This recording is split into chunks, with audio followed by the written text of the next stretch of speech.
Hello. So, this is my group's presentation over obsessive compulsive disorder. Welcome and agenda. Obsessive compulsive disorder will be our title for today. Um, we would like to welcome you, of course, and this is our agenda.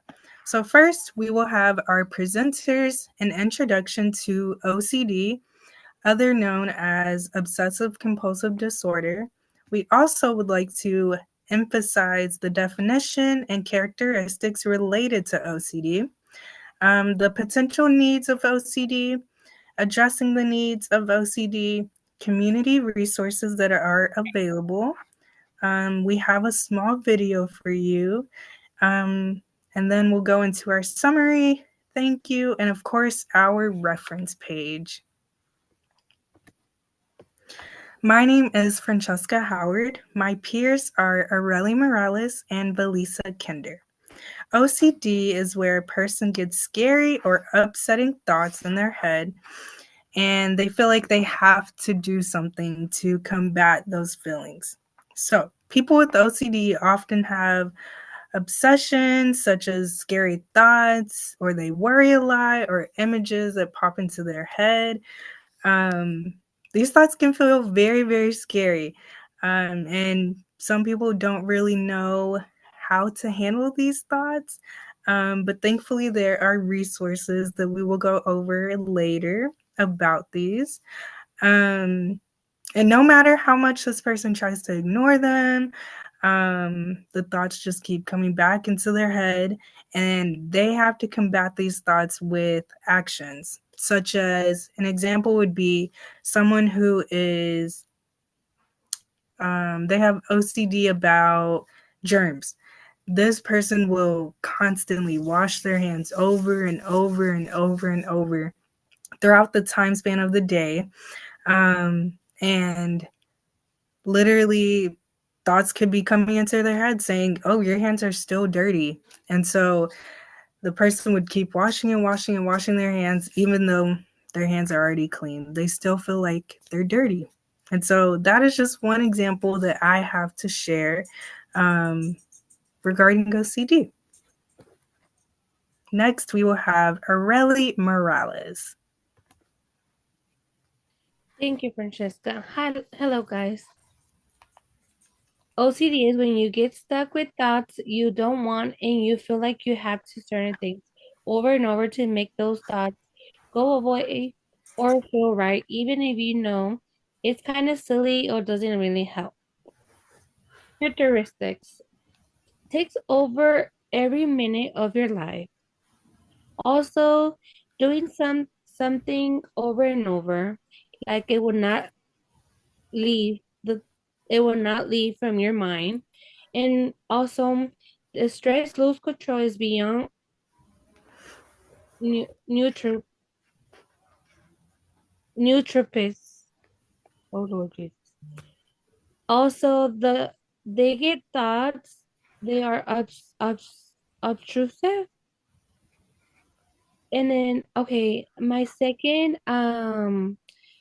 example that we have, I have a friend at work.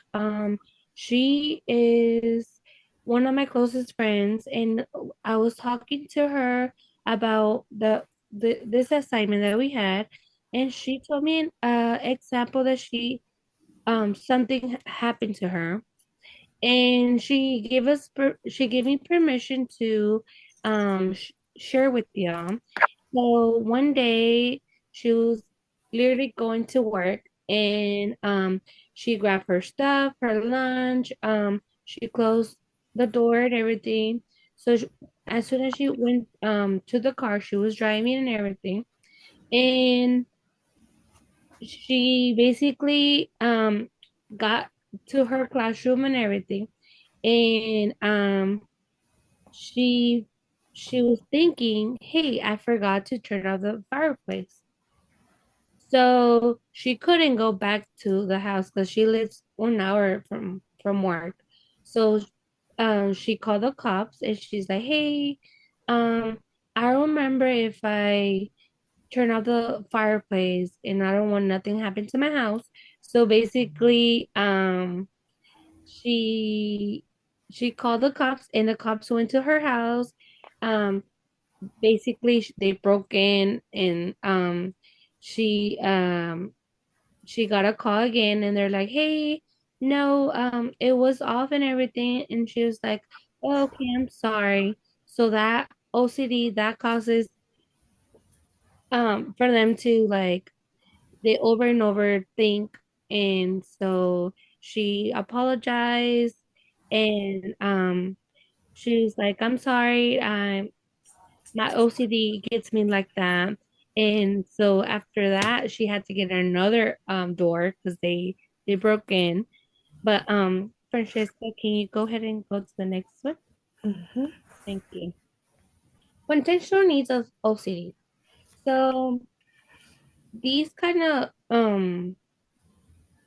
students or any person that has OCD, they need extra time when they're working at home, working at school, or a student.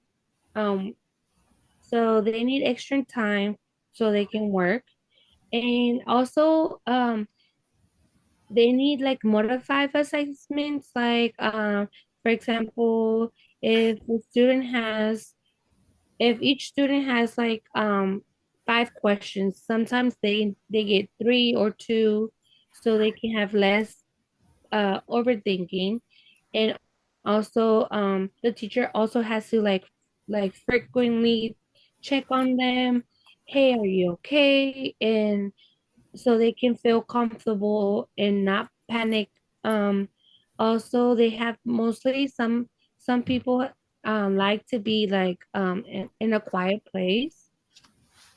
Can you go ahead and Francesca? Thank you. Um, also ways for addressing the needs of the students of OCD. They normally they get notes from the teachers, like for example, the teacher has her lesson plan, and they go in and the students come in and they're like, hey, here's your notes, that's how we're going to work been working on, so these are your notes so you can have and you can see them. If you have any question you can just look at them. And also they normally sit in the front or sometimes in the back by themselves, or also when they're like in a group or something, they need a buddy to be like, hey, are you okay? Like checking on them. And then also, when deadlines are due, they normally get flexible. Like for example, a if a exam is due on Wednesday, they have a week or like 2 more days for them so they can finish their test, so they don't freak out or they don't get frustrated. And also, um, they get preference sitting, so they also have like problems to like they get frustrated, so so basically so they don't overreact and they don't start hitting people.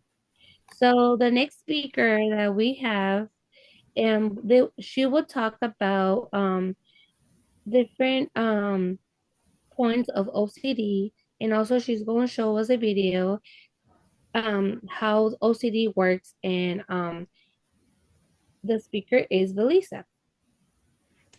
Thank you for the introduction, really. Yeah, so to speak on some of those problems, of course, they can be very scary for a kid, especially, but it can be scary for anybody, of course. And so there are a lot of resources, both in the community and across the nation, that help with OCD specifically.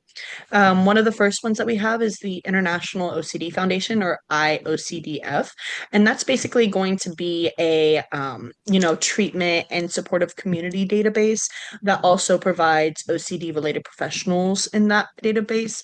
So it's almost like ZocDoc, but it's specifically for OCD.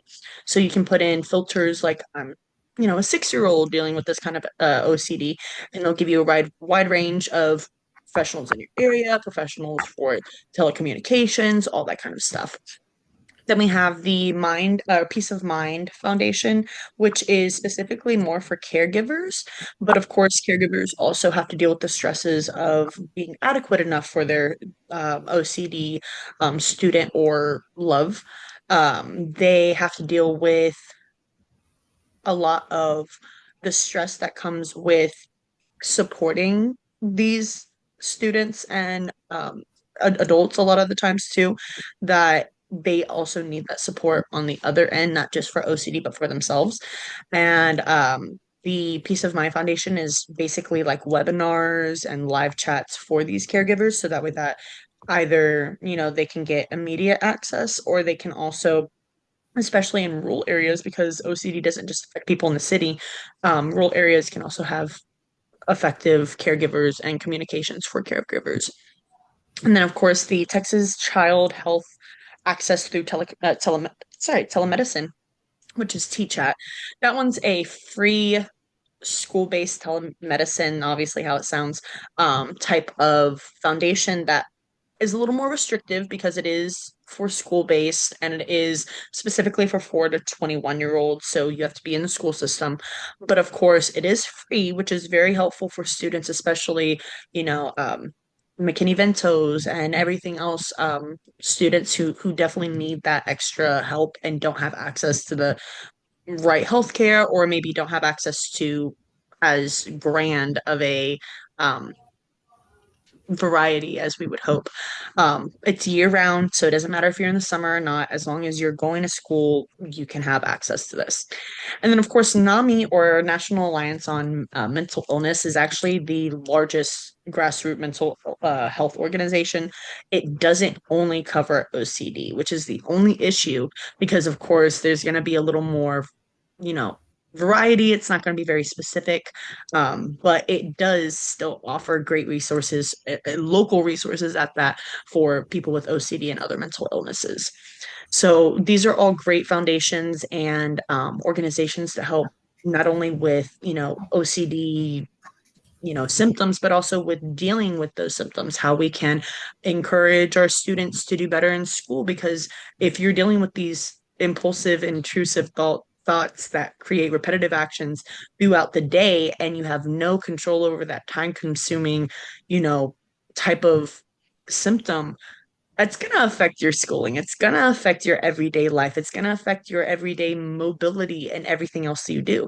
So, of course, having these foundations is important not only for the obsessive compulsive disorder itself, but also just for the sense of security for people around people with OCD.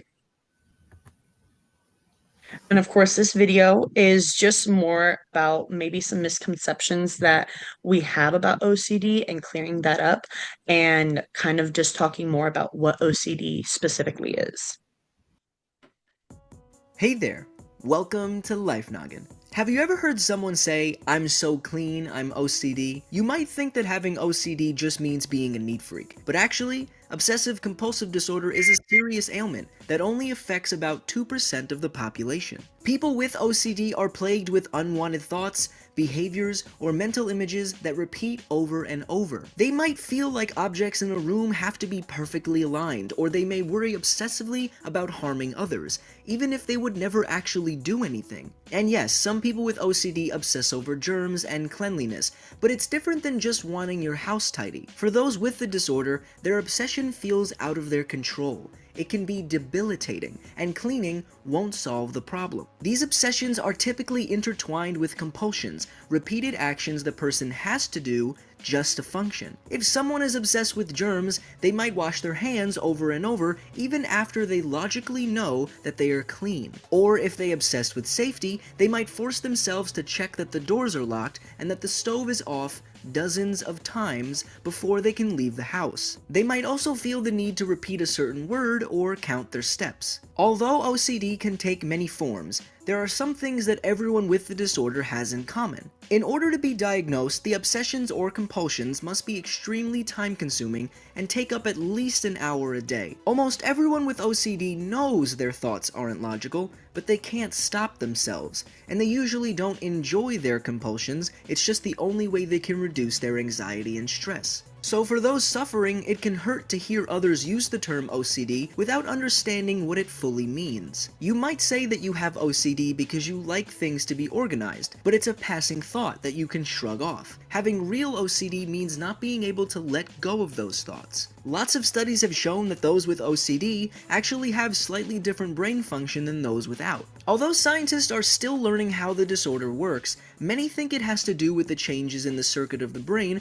called the cortical striatal pathway, which regulates habit and repeated action. Recent studies have focused on trying to find medications that bind to receptors in that pathway. If the studies are successful, they may be able to develop medication that specifically targets OCD symptoms. This would be a huge leap forward. Currently, doctors typically prescribe general antidepressants for OCD. They also recommend behavioral therapy. This includes exposure therapy, where patients are carefully exposed to fearful situations without being allowed to act on their compulsions. For the small amount of people who don't respond to either drugs or therapy, there are more invasive procedures. Around 300 people have undergone something called DBS, or deep brain stimulation, which is when electrodes are implanted in the brain to control impulses in some of the cortical striatal regions. When the electrodes are activated, they cause the brain of someone with OCD to have the same neural activity as someone without. The treatment has been a huge success. Almost all DBS patients say the procedure improved their mood and self-confidence, and most regained a normal quality of life. Although OCD can be debilitating,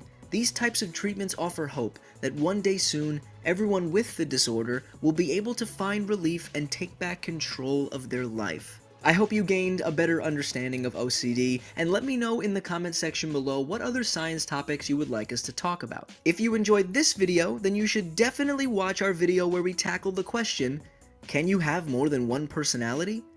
Check it out. To get this disorder, you'd have to have 2 or more identities that can take control of your behavior, and they have to have different memories and feelings of self. There are only a few people who have actually been documented with this psychological condition, but you've probably heard of it thanks to movies and television. My name is Blocko, this has been Life Noggin.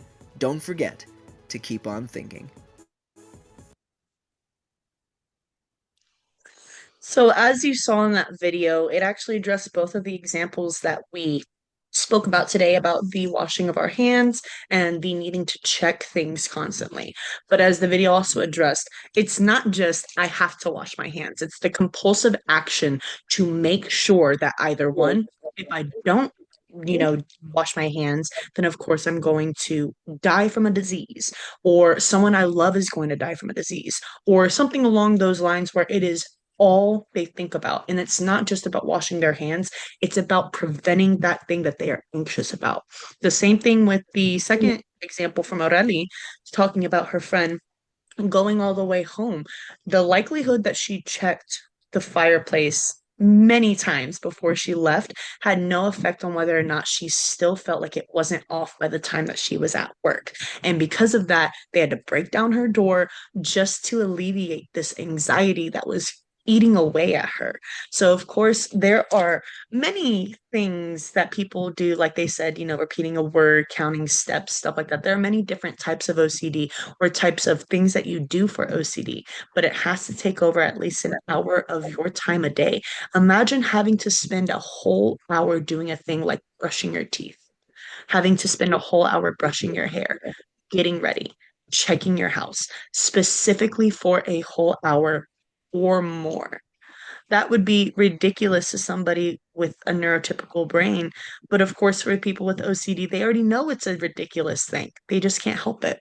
So, a lot of the key points that we talk about today are the fact that one, it can affect anybody. Of course, it can affect children. But with both of our examples, they were adult people who probably have been dealing with this since they were kids. So, don't get it misconstrued that it can only happen to adults or that only older people can be OCD.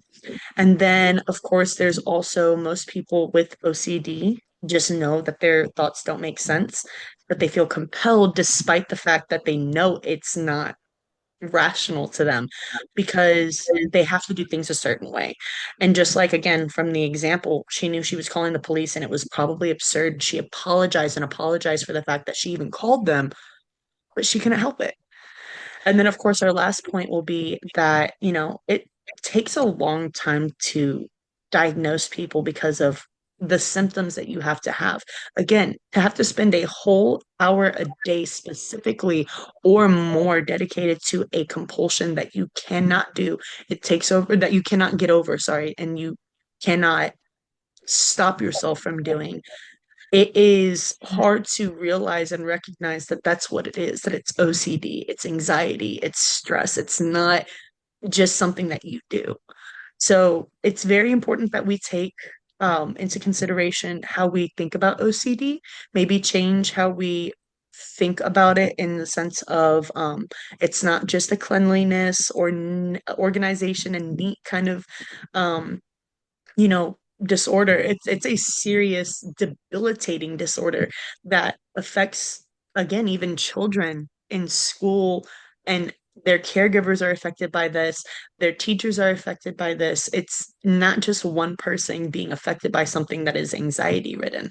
So we need to change how we view people with OCD, how we view the actual disease itself, and remember that we are all a community of people, as teachers especially, to try to help students, especially with that OCD, because any mental disorder, of course, needs extra attention. But imagine not being able to even control this obsession, not being able to control the things that you do. So it's important to, again, as a community, come together, build on that, be better about OCD, and learn more about it too. Um, and then finally, we just want to thank you for taking your time and, listening to our presentation. I hope that you'll have a wonderful rest of y'all's day and learn something. And of course, here are all of our references for our wonderful work.